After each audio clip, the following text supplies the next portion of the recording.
شیخ صاحب یہ جو فوت شدہ ہیں مرحوم، ان پر تعزیت کے جلسے کرنا، ان کے لیے خیرات وغیرہ، ان کے صالح ثواب کے لیے خیرات وغیرہ تقسیم کرنا، یہ کیسا ہے؟ میں نے پہلے بھی عرض کیا ہے کہ ہر معاملے میں ہمارے لیے رسول اللہ صلی اللہ علیہ وسلم کی ذات گرامی اسوہ حسنہ ہے۔ جی، رسول اللہ صلی اللہ علیہ وسلم کے زمانہ میں بڑے بڑے جلیل القدر صحابہ کرام کے وفات ہوئی ہیں، اور آپ کا لخت جگر ابراہیم بھی آپ کی زندگی میں فوت ہوئے ہیں۔ جب حضرت جعفر طیار اور اس طرح دیگر صحابہ کرام جنگ یمامہ میں شہید ہوئے ہیں، تو آپ مسجد میں بیٹھ گئے، آپ کے چہرے پر حزن و ملال کے آثار نمایاں تھے،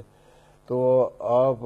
بیٹھے ہیں، لیکن اس کے لیے باقاعدہ اہتمام کرنا، تعزیتی اجلاس کرنا اور اس کے فضائل و مناقب بیان کرنا اس اجلاس میں یا جلسے کرنا، اور اسی طرح جو ہم صدقے خیرات کرتے ہیں ایک دن مخصوص کر کے، ہاں صدقے خیرات کرنے چاہیے، میت کو اس کا ثواب پہنچتا ہے، جی،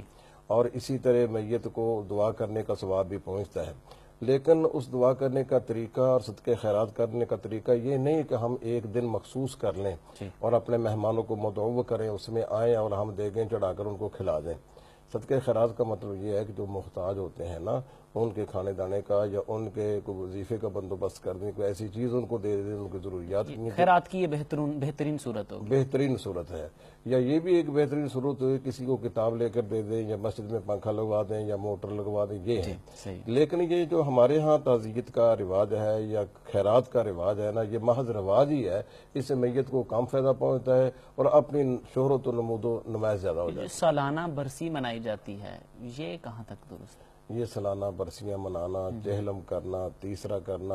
اور اس طرح یہ ہمارے ہاں ساتواں کرنا، یوم ولادت منانا، اور سالگرہ بھی ہوتی ہے ہمارے ہاں کرتے ہیں، یوم ولادت مناتے ہیں۔ جی، یہ ساری مغربی تہذیب سے ہمیں ملی ہیں، اسلامی ثقافت تہذیب میں یہ چیزیں نہیں ہیں۔ ٹھیک ہے، نہ سالگرہ کا تصور ہے، نہ چہلم کا تصور ہے، نہ ہی ساتویں کا تصور ہے، اور یہ تصورات ہمارے اسلامی تہذیب کے نہیں ہیں، نہ ہی سالانہ برسی کا۔ نہ اسلامہ برسی کا۔ ٹھیک ہے، یہاں پر تو کئی سال گزر جاتے ہیں فوت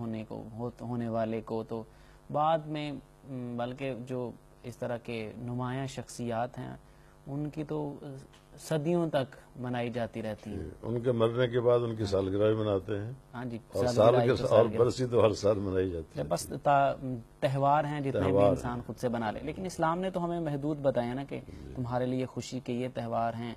اور اسلام نے ہمیں بھرپور زندگی گزارنے کا جو سلیقہ سکھایا ہے۔ اگر انسان ان معاملات میں الجھا رہے تو اس کے پاس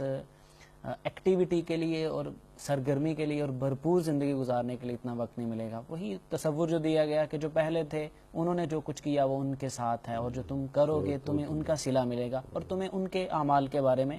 پوچھ گچھ نہیں ہوگی۔